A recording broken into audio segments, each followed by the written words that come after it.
Despite not wanting to take any unnecessary risks, Andrea Navarra in the second Fiat Abarth also equaled the second quickest time. Leading the local challenge was Asad Anwar and Nick Patel. Jaswinder and Ravi Chana hold the title for being quickest over the section for the past 2 consecutive years, and only missed doing so again by 1 second. The two-wheel drives also put in an admirable performance, with Jonathan Savage in a Datsun 260Z quickest by 1 second from Charan Teti in a VW Golf GTI.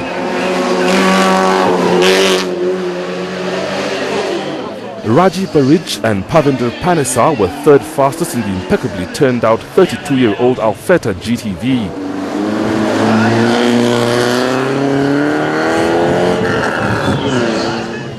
Sushil Shah's opening bid at the Safari was cut short when the car stopped with electrical failure within sight of the start ramp. It was coerced into life but died again, forcing them to abandon the spectator section, and they would start the rally proper with a 5-minute penalty. All the glamour and atmosphere of the previous day was absent as the crews arrived in the KICC Parc Fermé early the following morning. Once again, it was Umberto Scandola and Luigi Pirolo who were first away, setting off for Elementaita and for 2 days of serious rallying.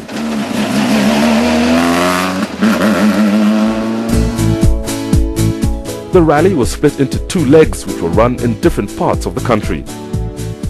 On day 2 of the event, competitors tackled Leg 1, comprising 172 kilometers of competitive driving over 5 stages, which were repeated twice. The stages were all on private land on the Delamere estate surrounding Lake Elementaita, and the scenic backdrop for those who had time was stunning. Conrad Rautenbach and Peter Marsh wasted no time in setting the pace of the rally. They were quickest over 3 of the opening 5 stages, increasing their lead on each section. By the end of the first loop, they had opened up a lead of 95 seconds, having been fastest by over a second per kilometer. Chasing hard were Carl Tundo and Tim Jessup, who were taking every advantage of being on home ground. After 85 kilometers of competitive motoring, they were in second place with lots still left in reserve. The Fiats may have come to the Safari as the favorites, but out on the stages it was all down to proving their competitiveness. Andrea Navarra and Guido D'Amore in car number 3 were the quickest. The cars are designed for sprints, and the long harsh stages were a test of their endurance. They did win the shortest stage of 4 kilometers and returned to the service park in 3rd place.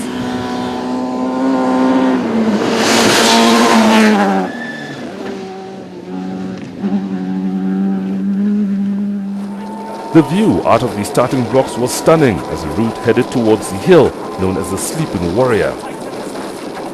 We're on board with Lee Rose and Piers Dakin, who were undoubtedly favorites for a podium finish, but within 10 kilometers of the start, a rear arm bent. They continued with what Lee described as rear-end steering. Then, in the next stage, the car overheated and the bent arm broke, forcing them to limp to service. It sounds as though when we do see the times that it's going to be a bit of a defensive fight from here on. For sure. We're already 1 step behind the game, so we'll see. There's a long way to go. Their problems were small compared to what Luca Betti and Frederick McClott would face. Just 7 kilometers into the first stage, the approach to a right-hander was taken too fast, and on the narrow track, they caught a hidden rock and rolled into the undergrowth. The engine caught fire from a fuel spill, and having exhausted the extinguisher, resorted to smothering it with soil to save the car.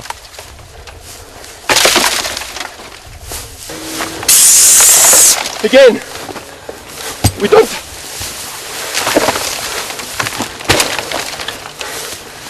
I'm very sorry for this, very disappointing for this race. Stupid thing, come here and go out immediately on the first stage, so not good. I'm very disappointed. Is your partner okay? Yeah, we are okay. No problem. Okay. Not far behind was James White from Zimbabwe, who passed with a flat front wheel. As soon as there was space to pull over, the wheel was changed. Sorry? The jack. What happened? Getting too old for this game. Now we just clipped a rock on the left-hand side here. It's only one puncture, a long way to go. Thanks. Good luck. They were soon on their way, but a bigger problem would put them out of the running to become the third victim to fall into the clutches of the Safari. Also out were Alistair Kavanagh and Des Page Morris in their recently acquired Mitsubishi Evo 8, which had been imported from New Zealand. It was a huge disappointment for the crew, who were hoping to spearhead the local challenge.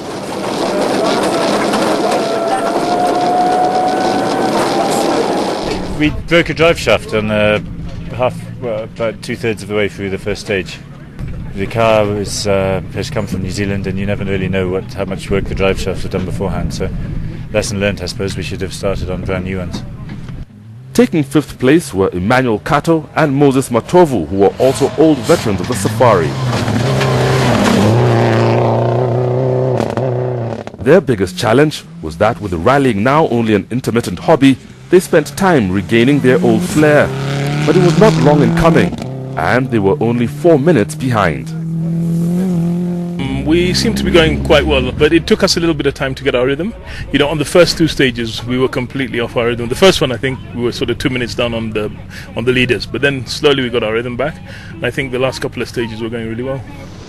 In sixth was the other Fiat, car number 5, that had had the advantage of being first on the road. In the driving seat was Umberto Scandola and Luigi Pirolo, and early on, Umberto had to tell Luigi to slow down on reading the notes as he was getting ahead of himself. No, ma che cazzo succede? Molta attenzione destra, 4 strettoia, non tagliare. Ma no! They lost over 2 minutes to the leader on the first loop, with the majority of that time lost on the opening stage.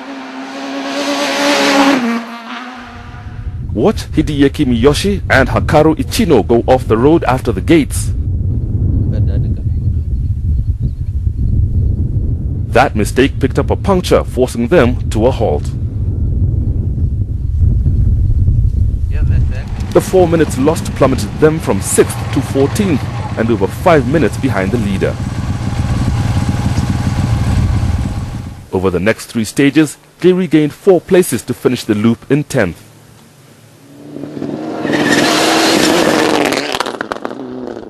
Muna Singh and David Sihoka made a cautious start, anxious to pace their rally to overcome the Safari jinx with only one goal: to finish. They increased their pace on each stage to finish the first 5 stages in 7th, only 30 seconds behind Kato.